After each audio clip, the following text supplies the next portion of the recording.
ஒருவன் முதலாளி, உலகில் மற்றவன் தொழிலாளி. விதியை நினைப்பவன் ஏமாளி, அதை வென்று முடிப்பவன் அறிவாளி.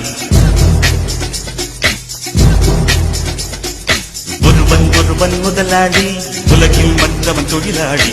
விதியை நினைப்பவன் ஏமாளி, அதை வென்று முடிப்பவன் அறிவாளி.